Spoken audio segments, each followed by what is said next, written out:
felt one time, then I fell again. I fell a third time, can't get away from the sin. I keep falling, then I come back to you, crawling, asking forgive me now I'm ballin', knowing that I let you down, appalling. I don't wanna jeopardize my calling. When I hear your voice no more I'm halting. I just wanna live in the world you're revolving. I am so imperfect I'm getting involved in these flesh-tied friends, the blind consulting, pulling me away from the world and revolting. Asking for forgiveness is probably insulting, but you keep taking me back and you're vaulting. Give me chances. You keep giving me chances. You give me chances. You just keep giving me chances.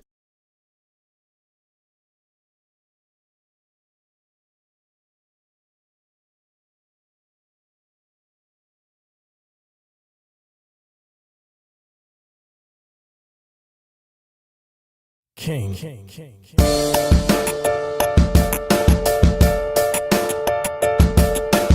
Royalty, stand up, brand up, fam up, hand out, no way, hands up, know what, name that, it's mine, claim that, it's time, message, we shine, above all, the decline, the darkness cannot last, the shadow of my past, before I gain knowledge of heritage, I have the bloodline that I share, most powerful out here, the mover of mountains is who I am touting, the richest among us is who I'm the son of, from sundown to sun up, that's how I the come up, position is just mine, the favor in due time, can't have it, man you lying, the powerless you trying, enemy beneath me, there's nothing to teach me, the people receive me, cause my God complete me, and my God does keep me, and my God they free me, and my God redeem me, and my God relieve me, I'm king in the million, crown me, I am winning my position, God's giving, God's in it, God's surely king. Ladies and gentlemen, welcome to the Elevation Podcast. My name is Shawn Riff-Raff, and we are definitely here like we do every Tuesday at 7:30. We just sort of get together and try to have conversations with different people, different parts of the world, different walks of life, and just to see what we all sort of have in common. What do we have in common versus always talking about our differences. And I think once we understand the things that we have in common, we can take advice from people based on commonalities that we have. I have a special guest tonight. It's going to be super cool, the conversation we have.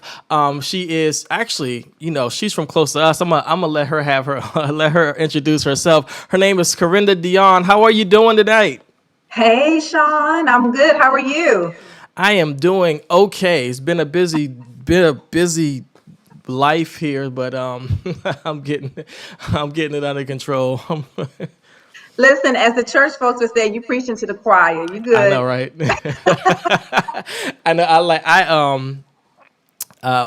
I remember in my high school. This is gonna be sad. In my high school yearbook, you know how when we was in high school, we used to have the yearbooks, and we used to have everybody sign them. Before social media and all that stuff, we used to have everybody sign the yearbook or whatever.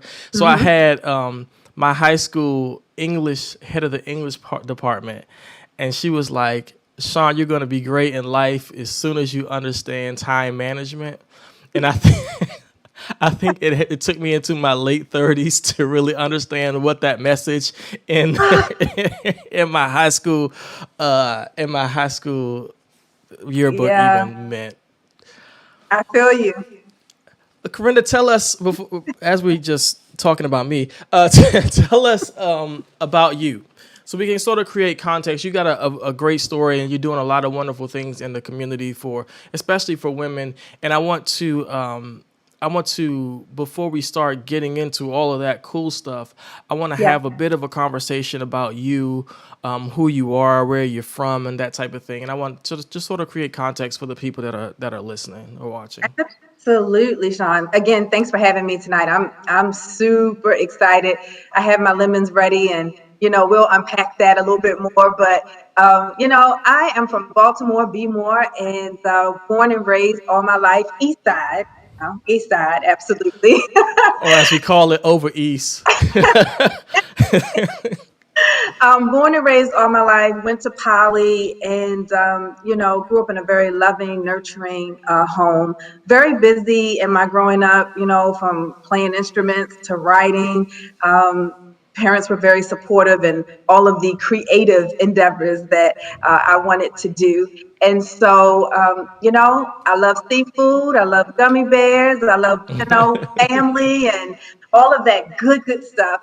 Once I left Baltimore, I went to college at FIT in New York and got my degree there in marketing. And from there, things progressed. I moved to North Carolina, got married, and was a pastor's wife for about maybe 5 years or so.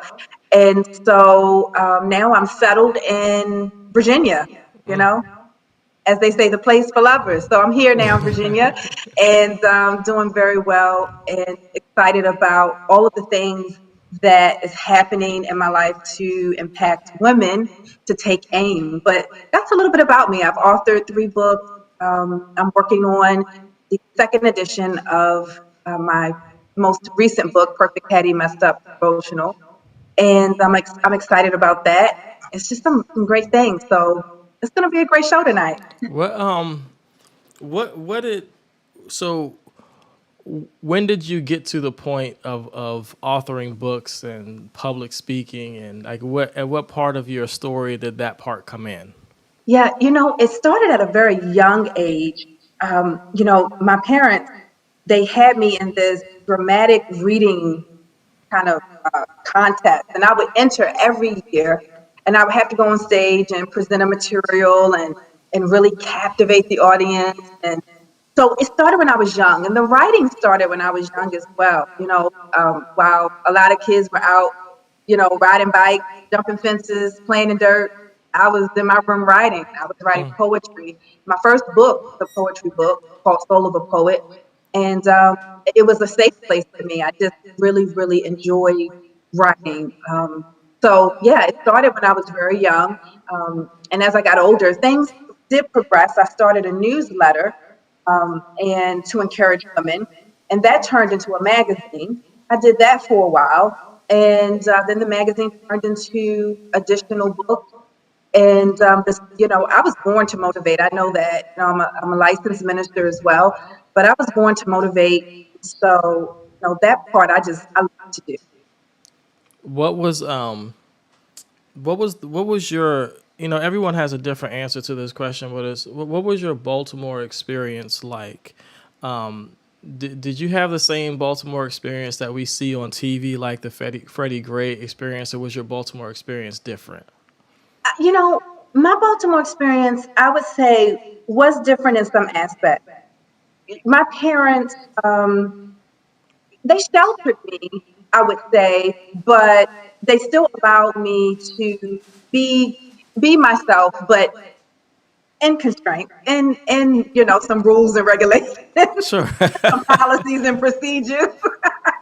But they really nurtured. So I really had that experience. Even though my parents were divorced, there were students and teachers that thought they were married because they did everything as a unit. When I had to perform and when I had recitals whatsoever, they were always there. They both were there. So I'm very glad to say that I was raised in a Christian home. I was raised in a praying home, a very positive home, a very loving home.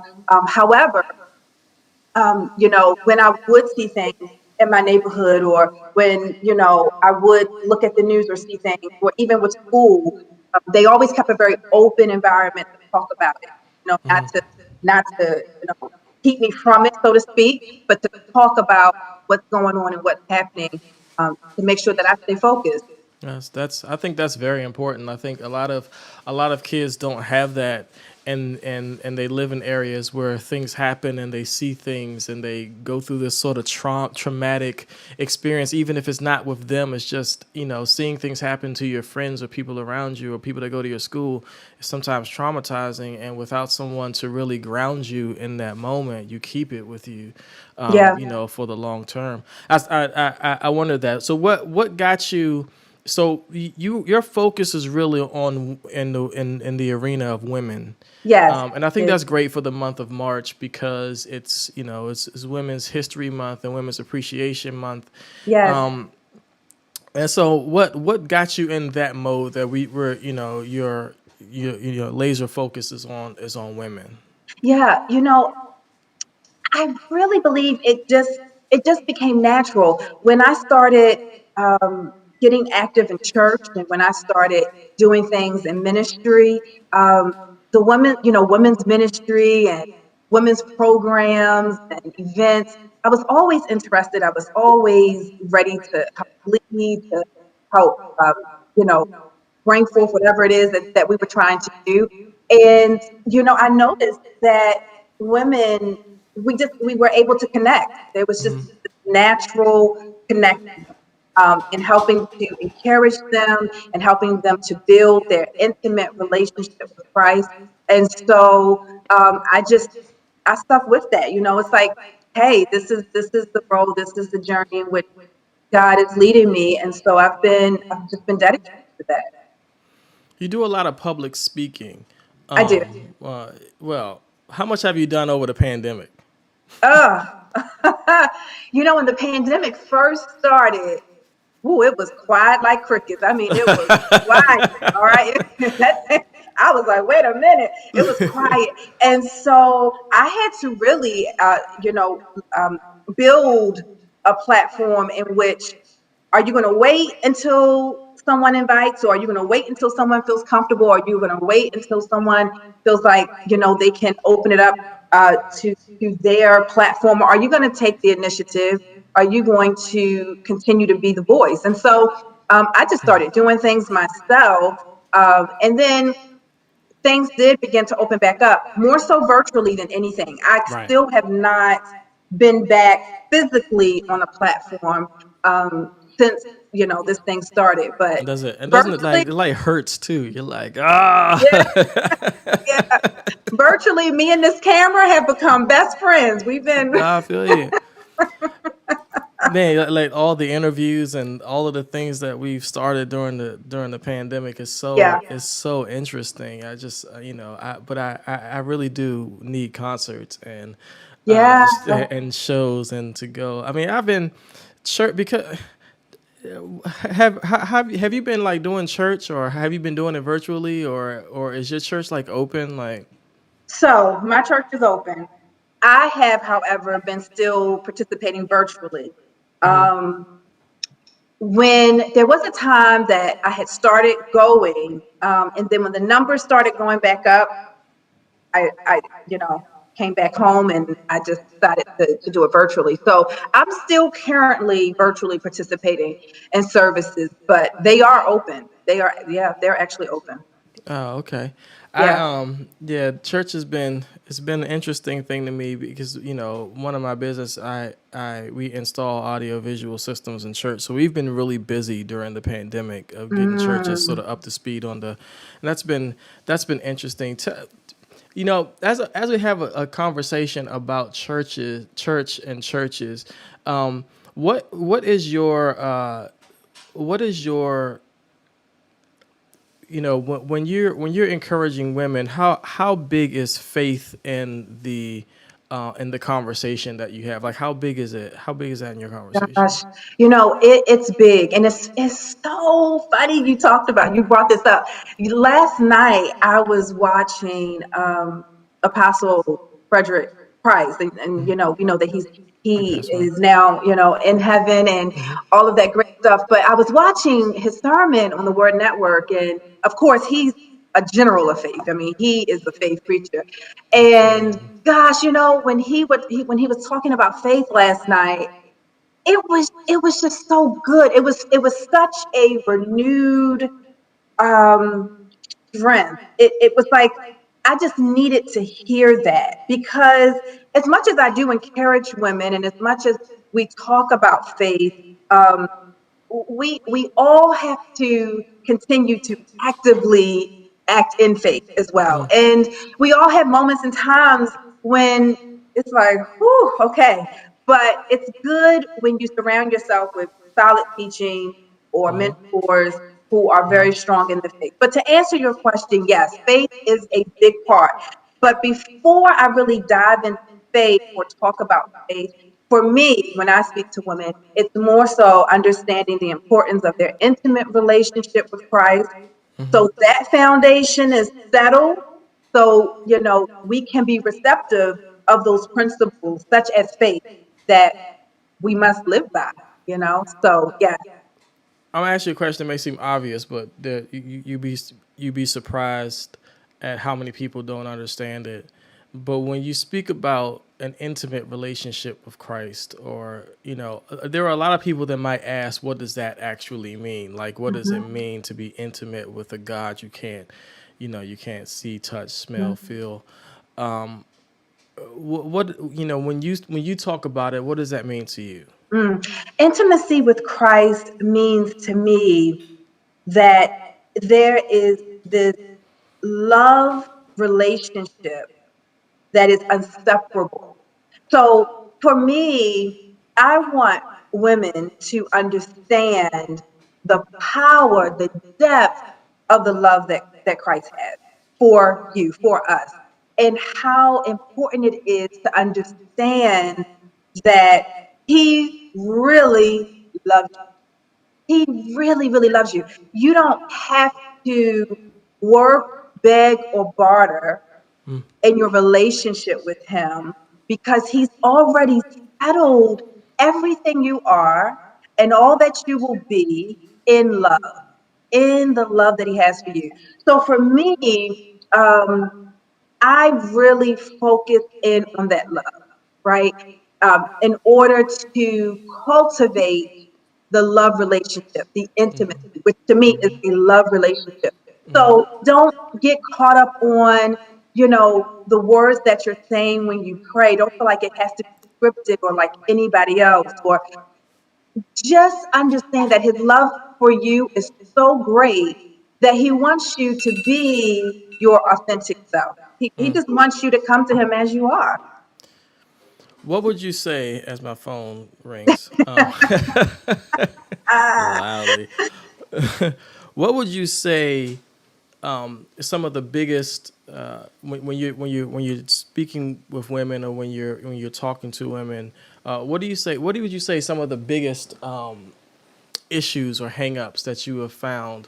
As you're out and doing your thing and out speaking to women, like what's like the most common like issue you find? some are such as placing unnecessary pressure on ourselves. Okay. This feeling of having to have it all together all the time. Um, that is major. Okay. Yes. And also forgiveness is major too. We hold on to a lot of things for years before we literally let go and move forward. We suppress a lot of things. But that wanting to have it all together all of the time, um, harboring things, suppressing things that you really need to let go of, and understanding that you're qualified. A lot of times, unfortunately, as women, we don't support one another. There's jealousy, or there is, this I've got to, be up one on you, or whatever the case might be, and it's ridiculous. It's craziness. But finding positive, healthy relationships even between other women is so important, and it's a struggle. It's a struggle. Yeah, I think one of the one thing that you said is really important, even for men, is not feeling like you need to have it all together, or not rushing, or saying, being okay with where you are. Hmm. Being okay with not always having it all together. I think men have it in a different way. I think it's time based with men, Yeah. having it all together by a certain time. Hmm. Like if I don't get married, have the the house, the car, blah, blah, blah. By the time I'm 25, I'm a failure. And it's like, listen, no, you're not a failure. You're a kid. That's what you are. Right. Nobody expects you to have all that at the same, like it takes you, 8 years to get into your career right. Like, you just got Right. out of college, bro. Um, so, Exactly. so, so yeah, that I think that's really, really important. What's your so when you are, what is maybe an experience? What do I want to say? How I want to frame this? Um, what when you're out and you're speaking and you're what is your inspiration for like the books that you write or the things that you talk about? Like what motivates you the most? Mm. What motivates me the most is that your pain can be your greatest triumph. Like, you know, I have had to deal with and experience some pain, right? And we all have. We've all had lemons. We've all had them. We get them. It's part of life. But what motivates me is to know that those situations, how difficult they were. I've been through 2 divorces. I've been through the untimely death of my baby brother. I've been through financial hardships and some very serious physical just health issues that was going on with me at one point. But even in going through all of that, I have become this vibrant, strong, confident, wise woman in Christ. And what motivates me is really the understanding that the journey was worth it, understanding that the journey is all a part of the bigger purpose and plan. It's and that's what motivates me because I want women to understand that never see your failure as rejection, or never see your pain as now there's nothing else to come. But through your pain, even through tragedy, even through some of the things that people may say, this, I cannot believe I went through this, but you're still Yeah. standing, you're still here, and it's powerful. So that really motivates me. My journey motivates me. I think one of the things that you just mentioned, so I'm going to piggyback off of that me and you seem to have in common, is having been divorced. Hmm. Uh, there's a lot of that goes on in our culture, but particularly in our community, in the Black community. Hmm. When you're talking with women who are going through that sort of pain, and that sort of struggle, how, what is it that you say that can uplift someone going through that sort of event? Yeah. So a couple of things. One, I'm going to encourage them, if it's me or if it's somebody else, talk to somebody, right? Talk to somebody that you can be vulnerable with. I mean, completely vulnerable with, and feel safe. Okay. That is very important.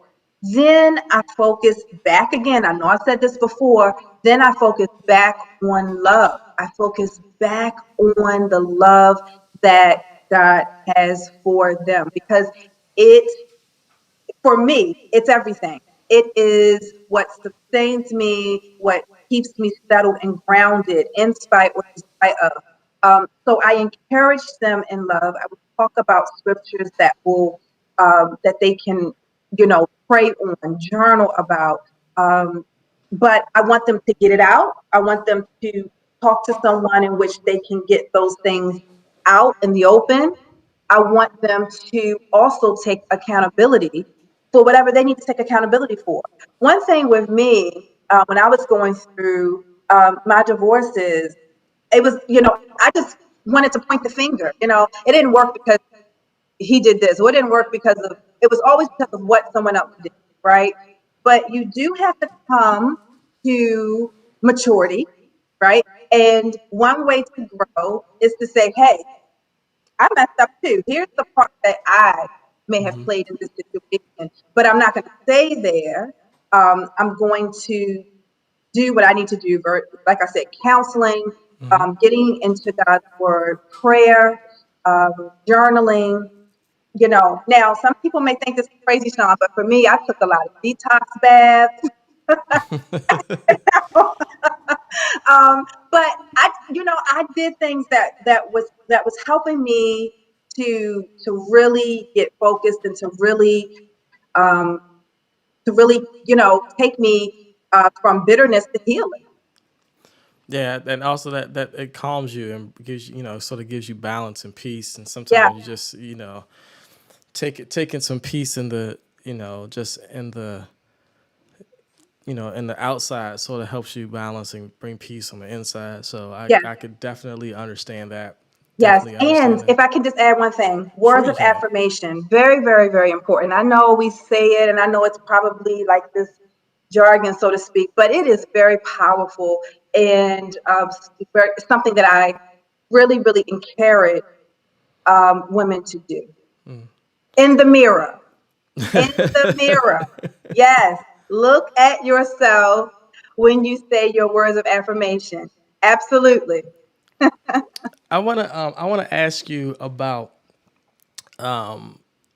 while we're having conversations about women, how much do you ever have conversations with young women, little girls, that type of thing? Do you ever have those conversations with the up and coming, the next in lines? Yeah, that's a good question, Shawn. Actually, I do not. I haven't had those conversations. Um, no, I have not. Most of the conversations I've had are with women, who are older, like in their mid to late 30s and higher. But no, I haven't had those conversations with little girls. But it's important. It really is important. If you so if you could have that conversation, if you could give an uplifting word to a group of 15-year-olds, what do you think that your words would be if you had to, if you had to have a conversation with a group of young women?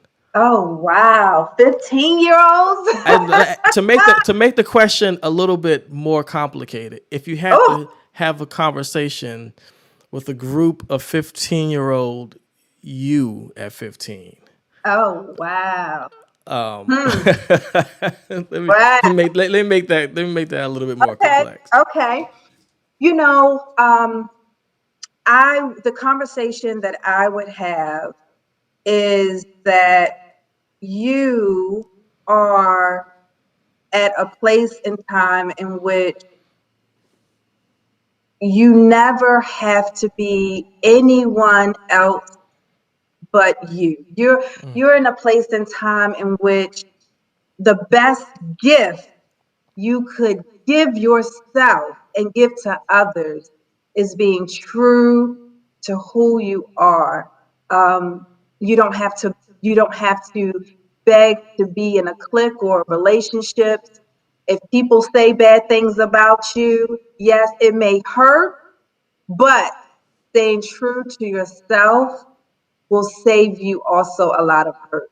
Being true to yourself will keep you from hurting others. And so that's what I would say. That's what I would say. Okay, I got another one. Okay. If you go to prior your experiences, so Yeah. not the 15-year-old version of yourself, but let's Okay. say, I don't know, before you were married the first time and before, like, what was it that you felt like what advice would you give to your former self? Mm, Like, what do you felt like you missed? And because before you said something about not blaming someone else, hmm. or not blaming, let's say, for divorce, not blaming your exes, but what what advice would you give your former self? Yeah. Well, two things I would give my former self. One, listen to your intuition. Mm, Um, because your intuition always comes from a place of purity. mm, Your intuition is never purposed to harm you, hold you back, or hinder you. Your right. intuition is a protector. And so I would definitely say to my former self, um, don't ignore your intuition. Mm, Don't do it. Don't do mm. it. Yeah. Wow. I Yeah. would tell my former self to be patient. Ah, yeah, Look things yeah, over. Be yeah. patient. Now listen, Read Shawn, the I know fine this print. is kind of off scripted, but I want to say this. I don't know why I want to say this. I want to say this to maybe a woman that's out here listening. Sure.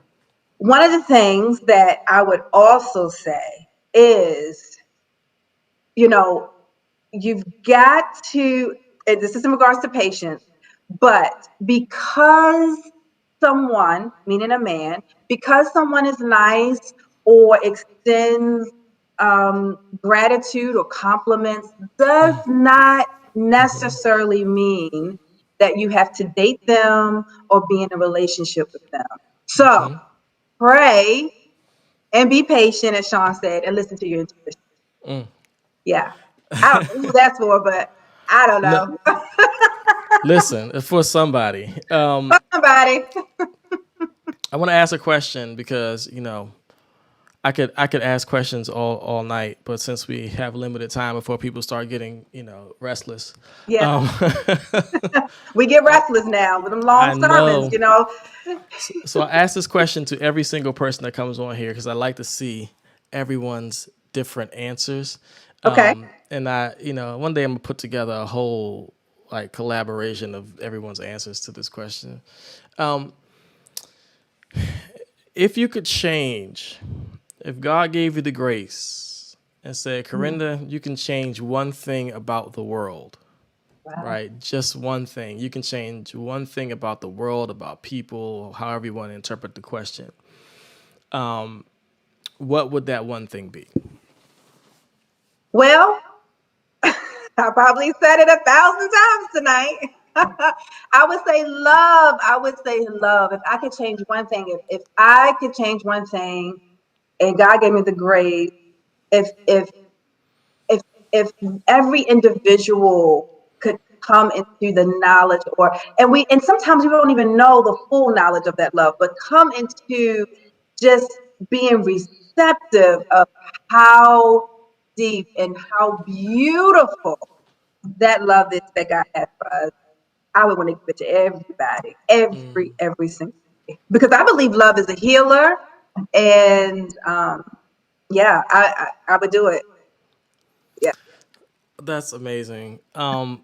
So you know, as we wrap up, I want you to sort of share with everybody how to. I know I have your website and everything there, but like, what are the books that you've written, and how are they available on your website, or what are they available in other places? Do you got audiobooks out there? Like, tell me about your products. Sure. So a few things. So the books, yes, you can go to Amazon.com and purchase the books there. Also, if you go to the website, you can purchase the books there. It'll lead you to Amazon. So either way, it'll Right. get you to the right place that you need to be. So those are for the books. And I do want to quickly mention, if it's okay, Shawn, I just launched a 4-week online marketing course specifically for new entrepreneurs. It's not for seasoned entrepreneurs. This is for new entrepreneurs. So if you're just starting and you need to really build that foundation, I'm all about building foundation. That's so important. So it's a 4-week online course that really will give you the foundation needed to grow. So are you going to get all the answers? No, but you're going to get the foundation needed to take your business to the next level. So that's also on my website as well. Okay. Awesome. And what other things do you offer other than so you've got the 4-week course. I know you've got books. What other things? Because I saw a bunch of stuff on your website. I want to just mention it Yeah. just in case. Yes, absolutely. So, corporate training. I have a signature workshop called "Be the Author of Your Joy Story," and so if you have, if you're listening, you own a company, or you want to take it to the owner or the founder of your company. I love doing that workshop. Also, counseling, motivational meetups. Just to speak to individuals one on one, women one on one, the members network for women in ministry, just who need that inspiration and instruction. It's good to be inspired, but you need instruction, right? So yes, so that's available too. So it's some great things and resources that are on my site Yeah. to help women and individuals take aim. Yeah. Yeah, that's so amazing. I like I said, when I was looking through your site, I was like, man, you've got so much, and I didn't want to miss any of it because just the I mention of appreciate it it. sometimes, just the mention of it sometimes, will spark someone to check you out. So I definitely want everyone to check her out. I appreciate you coming on tonight, Carenda. This has been a really amazing conversation. I have thoroughly enjoyed it. I know I could sit here and ask you a million more questions, and you would probably just come off the top. You asked some good Man, questions, Shawn Riff-Raff. Let me tell you. and I've been working on it. Woo, you asked some good ones. Man, I so appreciate you. I so appreciate you from coming on. I thank you so much because taking your time out to do it I really appreciate it. Thank you, Shawn. Anytime. Thank you so much. Thank you.